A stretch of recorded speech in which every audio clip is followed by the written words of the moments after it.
தீயில அணைக்கிற போது நீ துள்ளி குதிக்கிற மானு. ஆத்துல குளிக்கிற போது நீ ஆள கடிக்கிற மீனு.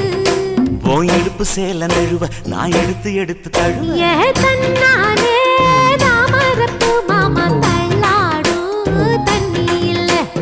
தாமர பூத்திடுச்சு புள்ள தாவணி வாங்கி வரேன்.